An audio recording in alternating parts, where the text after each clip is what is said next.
bienvenue. Je m'appelle Ian Binney et c'est mon privilège de vous accueillir au Gala de gagnant de prix Peter Cundill cette année. Je suis ni auteur ni historien, mais j'étais un ami de longue date de Peter. We were in kindergarten together in 1945 at Roslyn School. I remember Peter as a vacuous little kid, short pants, rather large head for the size of his body, but piercing blue eyes.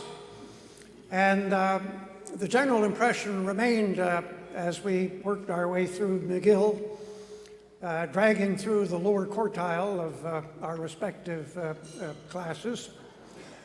And looking back, we always used to say what we missed most about McGill was the apathy. And Peter was more apathetic than most because he had read a book on some of the spiritual people, including what purported to be a biography of Buddha. And he'd formed the conclusion that about the age of 30, he would have a vision, not necessarily religious, economic, financial, but until then he could sort of coast, which he did. And in the 60s, he took off for Vancouver to seek his fortune, and by all accounts, he found it. And part of the blessing of his fortune is the prize here tonight. Now, we have, unfortunately, a few people who were going to come but unable to do so, including one of the authors, Walter Schneidel, who is going to be represented by his publisher, but he couldn't be here. There are also a few tweets which have arrived, and from a source you probably know. The first tweet was, I wanted to make it to the Cundill Award dinner, but it's been a huge week in Southeast Asia. Bad place. Sad. I've been totally and completely vindicated. Tweet 2. I've been to a lot of award dinners, more than anyone else. Trust me, I win a lot of awards. The best awards. Better than any award anyone is going to get here tonight. Believe me. Tweet 3. This year Cundill's award dinner is the best ever. Completely sold out. Fantastic. Those other literary awards like the Man Booker Prize, the Giller Prize, and that thing they give out in Sweden, total losers. Whatever prize Obama got, he never should have got it. Last tweet, my great friend Peter Cundill did deals across the world for billions and billions, just like me and Jared. By the way, Jared says hello to the McGill Russian Languages Department. Great guys. And Antonia Maianoni, what a success. What a great dean. Great hair.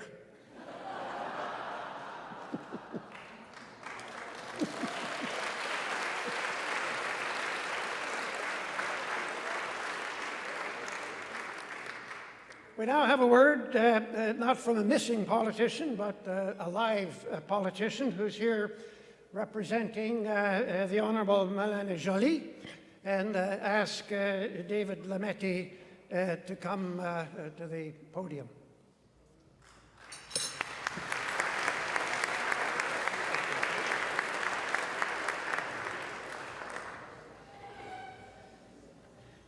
Thank you, Justice Binney, for that introduction.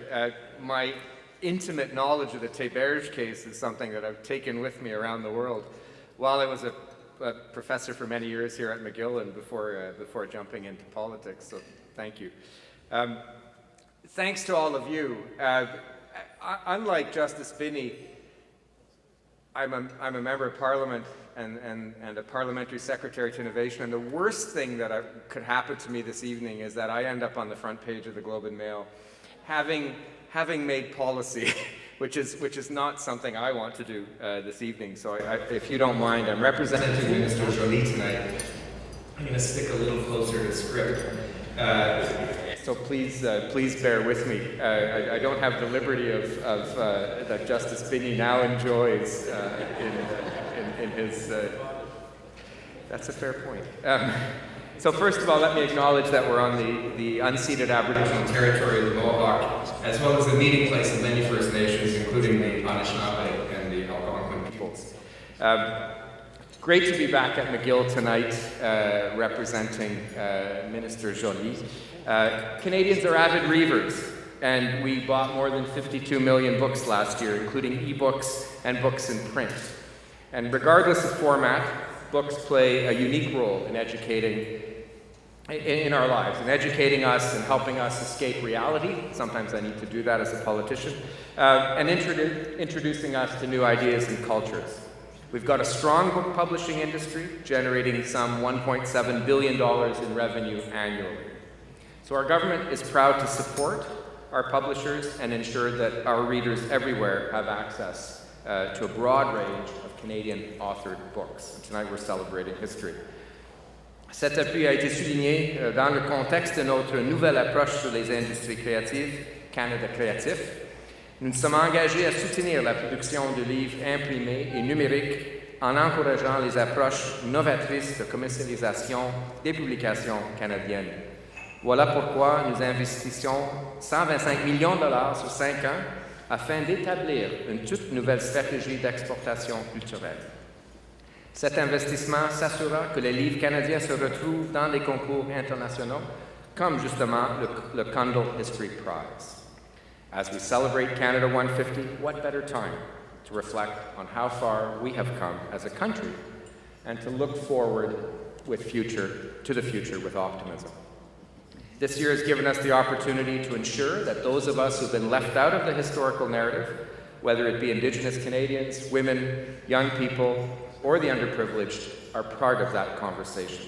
Indeed, many of tonight's finalists have done the same thing for peoples from around the globe, from prisoners in Siberia to the vast mosaic of people in Vietnam, and even the role of violence in reducing inequality. These stories help us to understand our place in the world and what lies ahead. So what better way to celebrate the legacy of Peter Cundill than by sharing these stories with the world and honoring the people who have toiled to make these works a reality. Donc, je tiens à féliciter, à remercier l'Université McGill, ma maison, si vous voulez, de jouer ainsi un rôle essentiel dans cet événement et félicite tous les finalistes. Bonne chance à tous. Merci.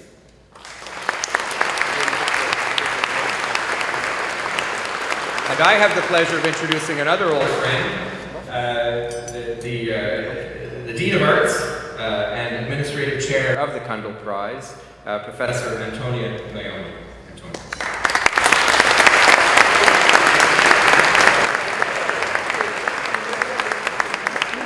Merci beaucoup, Monsieur Lametti. Bonsoir à tous. Bienvenue à Montréal et au Musée des Beaux-Arts pour célébrer le 10e anniversaire du prix d'histoire Cundill. C'est moi qui ai gagné la bataille pour ramener le prix ici à Montréal. Et c'est Michael Bean qui a gagné la bataille de le sortir de l'hôtel et l'avoir au musée ce soir. Merci, Michael.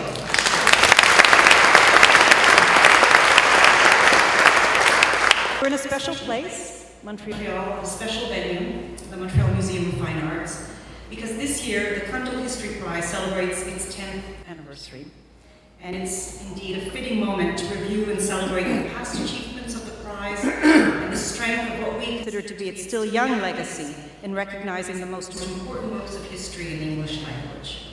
The finalists and winners not only tonight, but of the past 10 years, are a cornucopia of knowledge and insights into the most important contributions of historians in and out of the Academy, in helping to identify important actors and turning points in history, as well as providing deeper insights into understanding enduring conundrums and questions about our past. And in 10 years, over the 10 years that the Cundill Prize has been in existence, the world itself has changed. Research methods have changed, and the way we educate and learn has changed. And there's no doubt, however, that the meaning and use of history is at a watershed moment, and the Cundill Prize, more than ever, raises the importance of quality achievements in history. We are so very proud to celebrate this global prize in Montreal and in Canada at McGill University. In fact, the Cundill Prize now has an even more global reach, but the same, in fact, values that Peter Cundill aspired to are still there. An emphasis on quality literary achievement, on major insights that provide breakthroughs into how we understand the past, accessible communication, all of these are still hallmarks of the prize. And it's what we seek to celebrate and promote, because ultimately, the best historical contributions will be those that allow a wide audience to appreciate them as a way of better understanding the past and preparing for the future.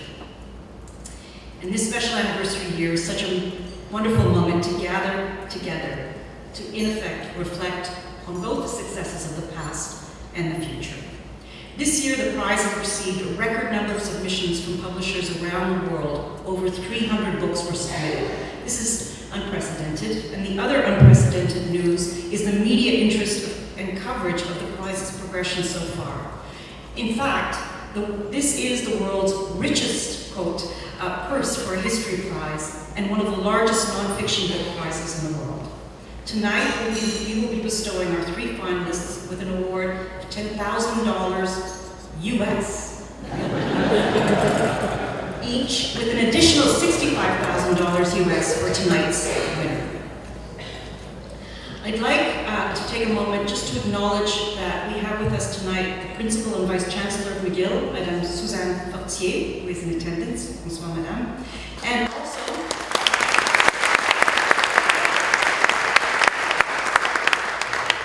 also the Provost and Vice Principal Academic, Chris Manfredi. And I'd just like to note that Chris Manfredi is the reason we have this prize here at McGill, and it was he who discussed the prize and its origins with Peter Cundill.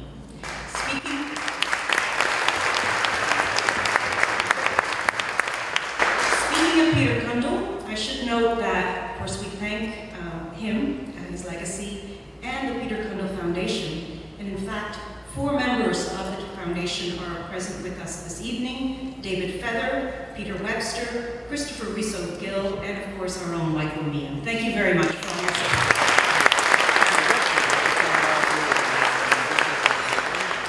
Very briefly, I'd also like to thank the sponsor of the gala this evening, Burgundy Asset Management, who have been steadfast supporters of the Cundill Prize and a big reason for the success of the galas in recent years in Toronto and now here in Montreal.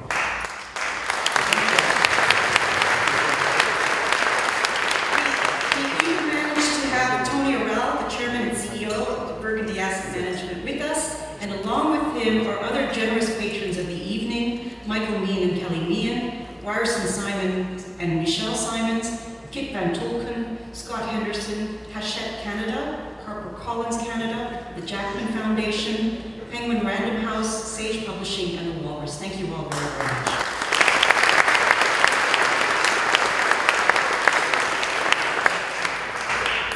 Of course, the prize would not be possible without the dedicated work of our marvelous jury, and I hope that all of you have had the chance to meet them this evening. They have had the enviable task of receiving so many wonderful books, and the not so enviable task of choosing finalists and winners among them. Thank yous go out to Roy Foster, Amanda Foreman, Jeff Simpson, Rana Midger, and a particularly warm thank you to Margaret Macmillan, Chair of the 2017 Cundill History Prize.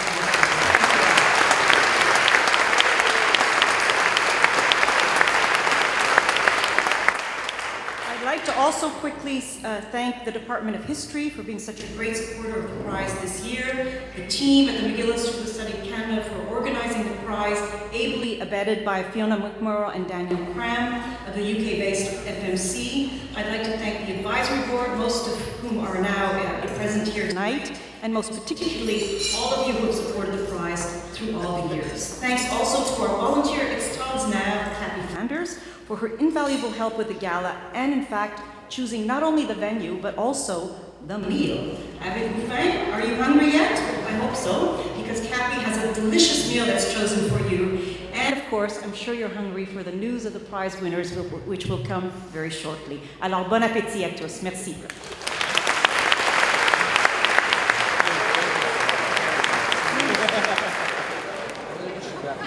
Je veux maintenant présenter le chancelier de McGill, Michael Meehan, anciennement sénateur.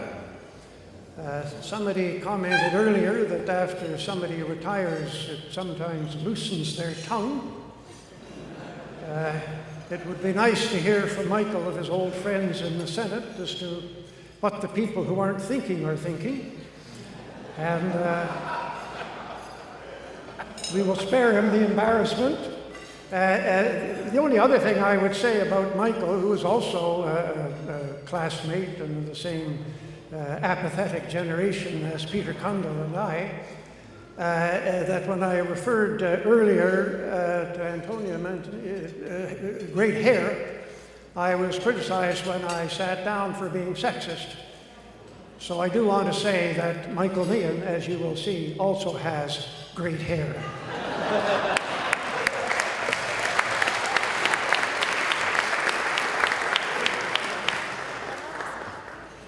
Well, thank you, Ian, I guess.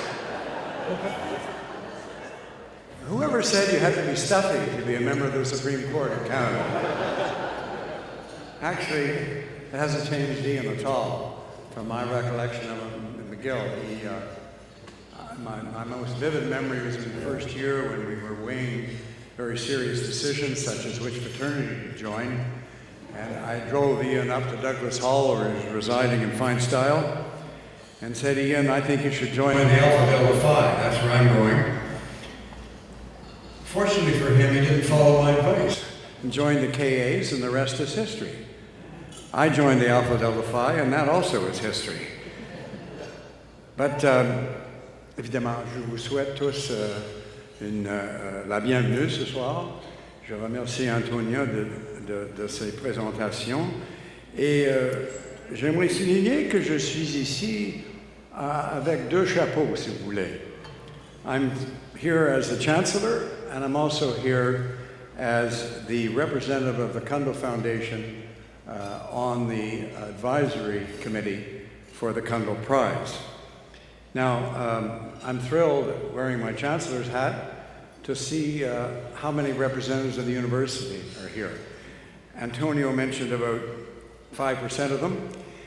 The other 95 are made up of deans, assistant deans, directors, provosts, former provosts, and, of course, our well-beloved and highly successful and efficient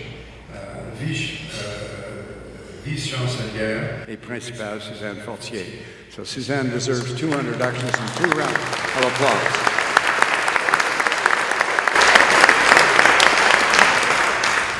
Now, as trustee of the Cundill Foundation, I want to add a little bit to what Antonio said about my friend David Feather.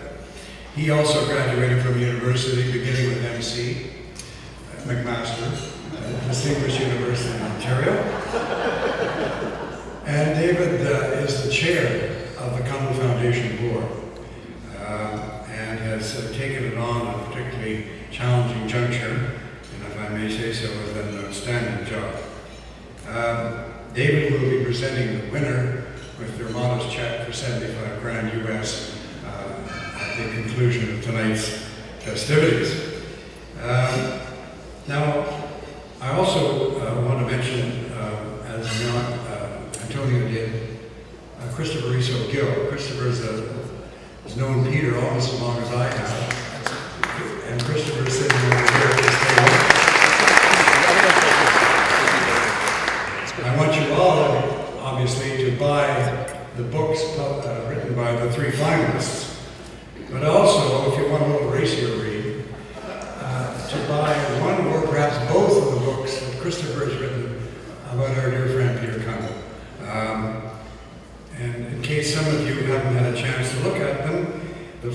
is called There's Always Something to Do, which concentrates on Peter's investment career, which was, as you all know, quite outstanding.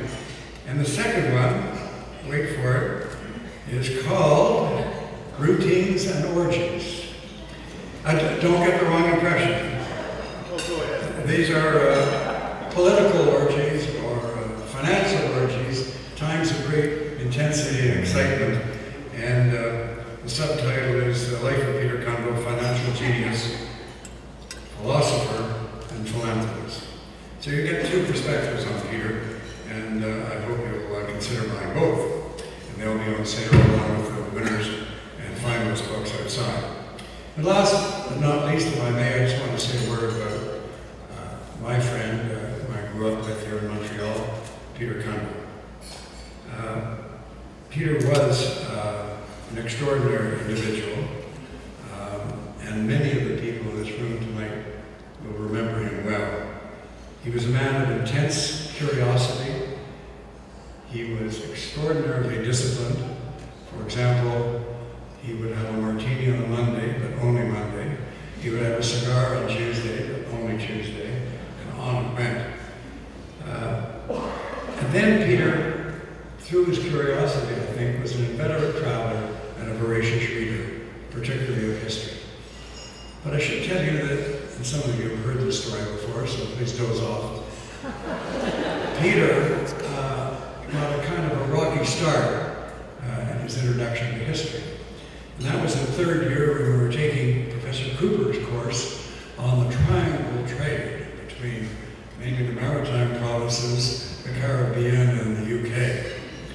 And Peter, for reasons I can't fathom even to this day, was not successful in passing the course. At least that was the initial mark. So we figured he could fix that by going to see Professor Cooper. He did. And he cried. And Professor Cooper was totally unmoved. Cundill, you failed, and you're going to have to write us up. So Peter's plan of a wonderful trip to Europe, backpacking through all the flesh pots of Europe, just vanished. And he ended up spending the summer painting the wrought iron fence along Sherwood Street and writing us up in the fall, which I hasten to add, he passed with flying colors. Things went uphill or downhill from then on. His love of history deepened, his knowledge of history deepened. And when Peter set up the prize, and I have to read this to get it right, he was quoted as saying, "It's only possible to comprehend the present and arrive at a measured perspective about the future if we understand the past." And I think he genuinely and understandably believed that. So I wish all of the finalists well. Any one of them would be a worthy winner. Unfortunately, there can only be one. Peter would be proud of you. Peter would be proud of the scholarship that you've exhibited in the books, and the fact, having just, I confess, only glanced at them, that they're obviously accessible to the general public, which was important to him. Alors, je vous souhaite tous un bon appétit, une bonne soirée. Merci d'être venus, and good luck to the eventual, well, we'll find out who the eventual winner is. Good luck to you all. Thank you.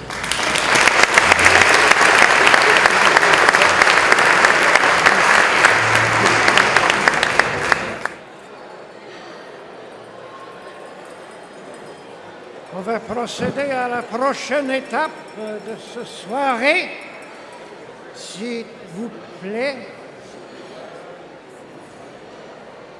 We have now, approaching the climax of the evening. There is I think your conversations must be interesting, but it's difficult for other people to hear. There will be a video, and this will be followed by Margaret Macmillan, the chair of the jury. Margaret Macmillan is, as we all know, an exceptional person.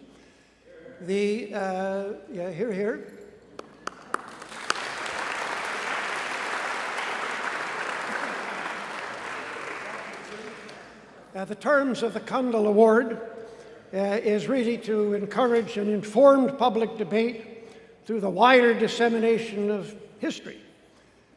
And there are two famous Margarets located in Toronto, or were located, Margaret Atwood and Margaret Macmillan.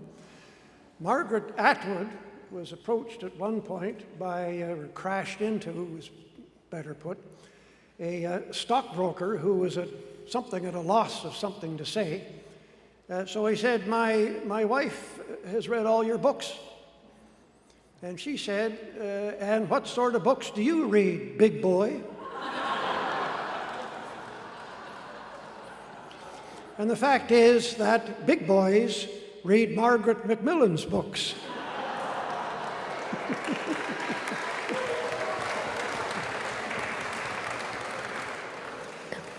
And the reason is that Margaret Macmillan's books occur on many different levels. They convey one series of messages to serious academic scholars.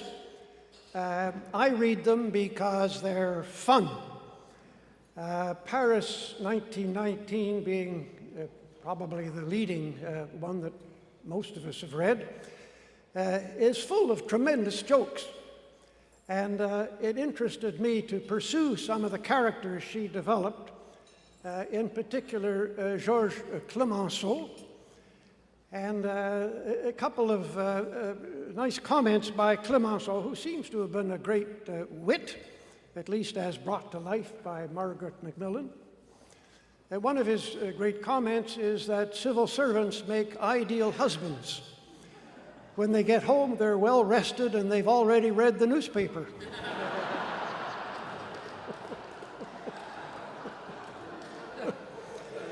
Another of his great comments was, the best part of making love is climbing the stairs. I don't expect anybody here to accept that, but that's what he said. And then, of course, there was Margaret's great-grandfather, David Lloyd George, who is, of course, central to Paris 1919. And he said some wonderful things. Seated at the conference between Clemenceau and Wilson, he said, here I am between Clemenceau, who thinks he is Napoleon, and Woodrow Wilson, who thinks he's Jesus Christ. So Margaret Macmillan has this capacity. She really embodies the Cundill vision of history. She, of course, is a very serious academic, sometime provost of Trinity College in Toronto. She had her doctorate in Oxford, went back to Oxford as the warden of St. Anthony's College.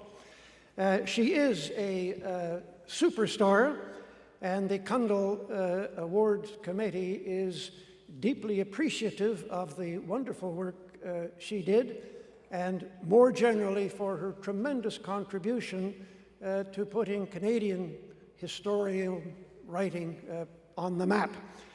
So the first is going to be this video, which will talk a little bit about the authors, and then Margaret will ascend the dais to do her thing.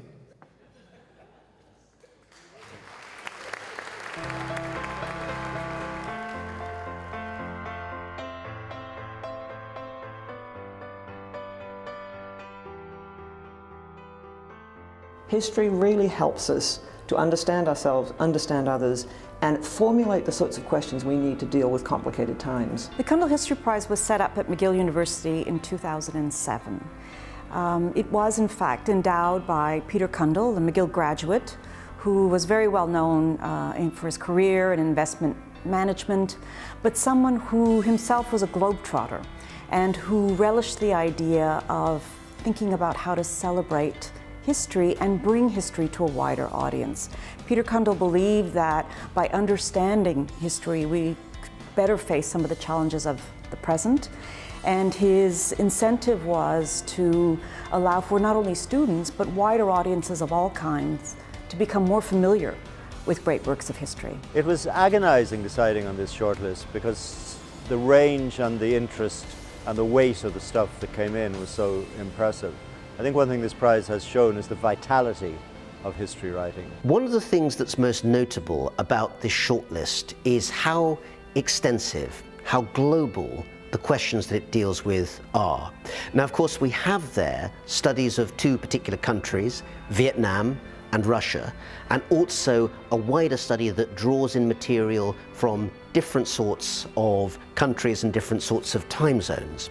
But at the same time, I think it's fair to say that these studies speak to something even beyond the particular subjects that they look at. Christopher Gaucher's History of Vietnam was a revelation to me, and I think to many of the other judges. It took a country whose name is so familiar to us, especially those of us who are young and active in the 1960s, and made us see its history, which is often a tragic history, in the longue durée of Asian history and of a country that had an existence, a cultural, a political, a self-conscious existence, long before it was made famous by interventions from abroad. It's also a book that's written, though not by a Vietnamese, from an inside perspective, from somebody who has immersed himself in the sources, who has learned the languages, who has studied the cultures, who has built into the story of the country the story of individuals and people, often tragically, often inspiringly. Daniel Beer's book, The House of the Dead, is absolutely marvellous because it presents a kind of 360 view of history. We used to talk about history from above, then history from below, and now we have a kind of universality approach, which I think is both innovative and really important because you're both presenting different viewpoints as well as accepting that it isn't simply male history or working class history, it's the history of humanity. And so in the Beer book, which is the story of an immense tragedy over hundreds of years, Russian exiles sent into Siberia and the life that they made for themselves or failed to make for themselves in the gulags. And this is a story that is dripping with pain and blood and yearning, and it's an immense canvas. So to be able to bring in individual stories and that sense of what it is to be human and the story of the human heart is really a triumph. Walter Scheidl's book, The Great Leveler, is going to get a lot of arguments about it. Because if you are somebody who wants more equality in your society, you're going to hate this book. Because he basically says, look, the only way you can really, really level societies is through one or more of the four horsemen of the apocalypse. You can have famine, you can have war, you can have pestilence, you can have plague. If you try to tinker with social policy and you think you're going to be able to substantially reduce inequality, you're not looking at history and you're not looking at the facts. Now, this is going to be a very controversial thesis. He's backed it up with an enormous amount of economic data. And so it's going to be quite unpopular in certain circles, but it's a book we think that you have to grapple with, even if you don't agree with the thesis of the book. Well, I think the Cundill Prize is rather like Canada itself. Canada is a country that has been open to people coming from all over the world and to cultural influences from all over the world. And so I think it's very fitting that there should be a history prize, an international history prize, based in Canada. And history is something that belongs to us all. We need to know about each other's history, and so I'm very glad the prize is in Canada, is a Canadian prize, which is international.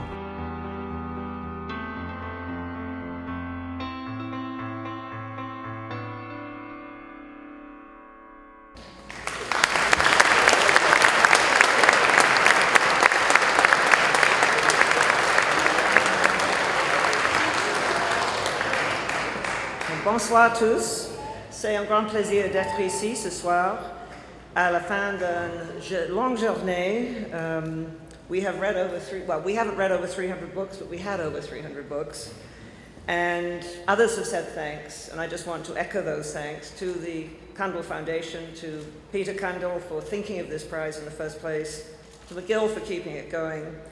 And I want to say a particular thanks to the members of the jury, who were wonderful. We had intense discussions, but always courteous. We disagreed, as we should have done. We all had our favorites, but I think we listened to each other. And we moved, I think, fairly quickly and fairly amicably. We're still friends. We've talked to each other tonight in a pleasant way. You can see we still smile at each other. And we moved, I think, to get a long list down. We were given 40 books. McGill had a wonderful triage team who went through the 300. And I know, they were fantastic. And I think they deserve, if there were medals for this, they deserve a sort of little gold book, I think.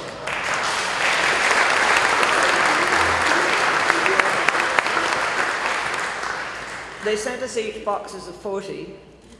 And you get quite excited when the first books come, and you think, how lovely, I'm getting some new books. And then another box arrives. And you realize you've got 40 of them to get through. And then we did look through the list, all of us, at some of the ones that hadn't been chosen through the triage, and we all thought we'd like a few more of those. And so I think we ended up looking at 50 books. And they were, as the video says, absolutely, and as my fellow jurors have said, fascinating, because they covered all periods of history. They covered all parts of the world, and they covered different sorts of history. But I think we were very pleased when we were able to come up at the beginning of October with a short list of 10, and long list rather, a long short list, a long list of 10, which had a terrific range. We had a biography, for example, of Martin Luther. We had, of course, the 3 that we ultimately chose. We had a wonderful story of an Indian shaman in South Dakota, a Sioux holy man. And so it really was an extraordinary range of books, and it was a great privilege to do it. And then we had our final meeting, at which we talked about our short list, and we came up with a short list, which again, I think you've seen from the video, is extraordinary. And I want to thank the jury for that, because I think it was a very important process. I want to thank all of you because you care about history, and you are here and you have supported it, and that's very important. People who care about history, who want to read about it, make prizes like this important and keep them going. But I also want to thank now the authors who produced the books on the short list. These are all of them exceptional works. They all teach us something, they all illuminate something for us about things which we might not have known before. And they're all wonderful writers. They all write in a way that is accessible. You want to pick their books up, you want to see what they're talking about, and you want to ask them to keep on writing, and I hope they all will. Now, we're very fortunate. We have two of the authors here tonight, and then we have a representative from the publisher of the third author. And so what I'm going to do is ask the authors to come up. I'll give them their check in US dollars. I know we keep on emphasizing. We'll give them their check in US dollars, and then after that there'll be, I hope you will express your appreciation for all these authors. After that there'll be coffee and dessert, and then I will come back again to announce the winner, and Daniel Feather will produce a check, also in Canadian dollars, American dollars. sorry, and so we will then announce the winner to you. I'm sorry to keep the authors in suspense, but this was an evening that we wanted you to be here, and I think it's very, very good of you to have been here. So the first author I'd like to give a check to is Daniel Beer, who is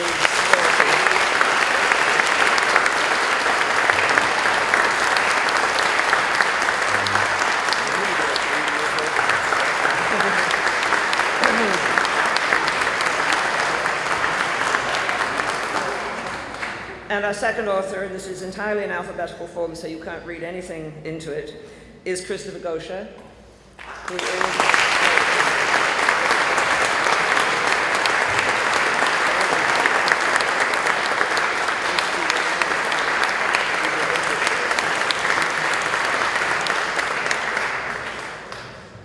And Rob Tampio from Princeton University Press is going to accept the check on behalf of Walter Scheidel. Rob, here you go.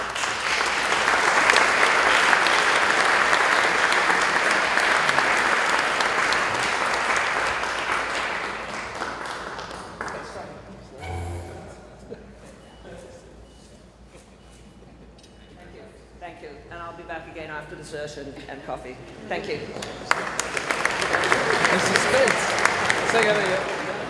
Ladies and gentlemen, can I have your attention for 2 minutes? This is completely unscripted. You forgive me, Mr. Justice Binney, without that I haven't passed this through you, but I didn't. My name is Kathy Flanders. I'm usurping the podium for 2 minutes for 2 quick announcements. The first is to ask one person from each table to take home the flowers. And please, no fighting. And the second, Macmillan and I concocted a surprise for tonight's 10th anniversary dinner. As a pre-prize announcement, I would like to introduce Effusion. Effusion a cappella is one of McGill's 4 a cappella groups, and I think they're the best. The group is made up entirely of students from all different faculties and departments, ranging from linguistics to physics to nursing. Ladies and gentlemen, Effusion.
Thank you, Effusion.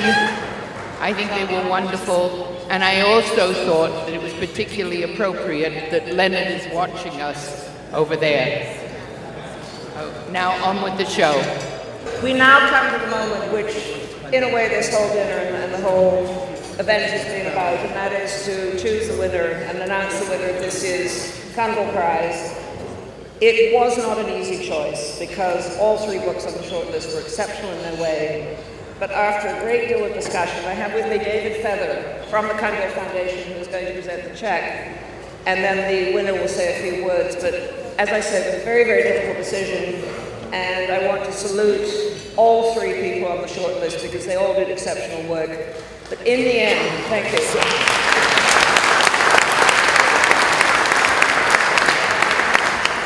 But in the end, we decided to award the prize to Daniel Beer, House of the Dead.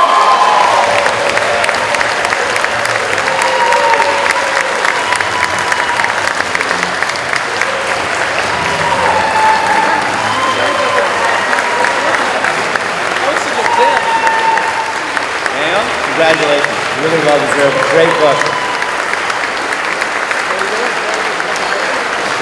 Congratulations.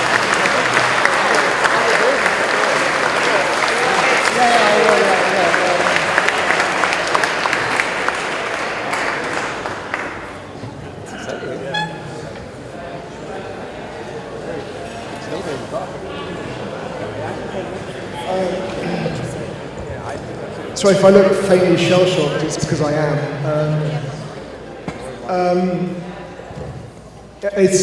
So I on the off chance, because I knew that I would blow this otherwise completely, I did scribble a couple of things I wanted to say. So it is a very long way from regional archives in Siberia to the Museum of Fine Arts in Montreal, and I never thought that I would be standing here this evening writing a book, as many of you will know, is a pretty unglamorous business, and it's fantastic to have that enterprise crowned with this award. I'm enormously grateful to the generosity of the Cundill Foundation, to everyone who's been involved in administering the prize, and of course to the jury. I'd like to say thank you very much to them, and I'm deeply humbled and honoured by your decision. I'd like to say very briefly thank you to my editors, Simon Winder at Penguin in London, and George Andreu, who was at Knopf but has now been poached, I think, by Harvard.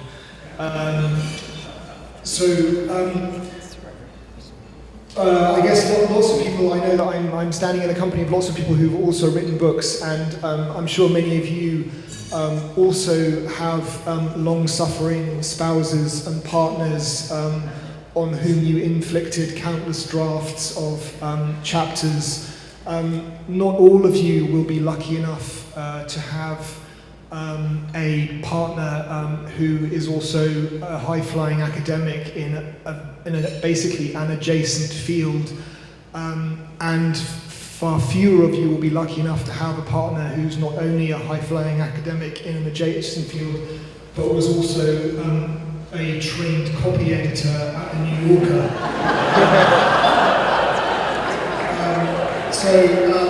I'd just like to say enormous thanks to my fantastic wife, Rebecca Wright, who can't be with us.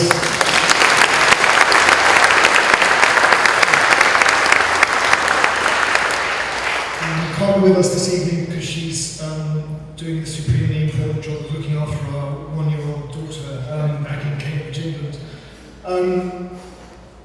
Dostoevsky spent 4 years in a penal fort in Omsk in Western Siberia, so he knew whereof he spoke when he said that you can judge the civilization of any society by entering the doors of its prisons.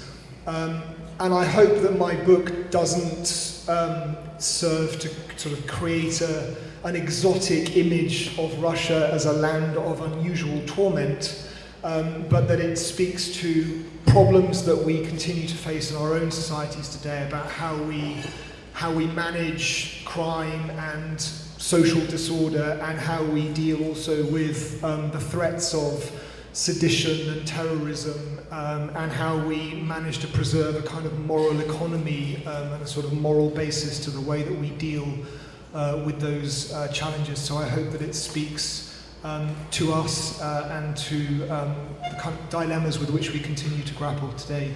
Thank you very much. Thank you.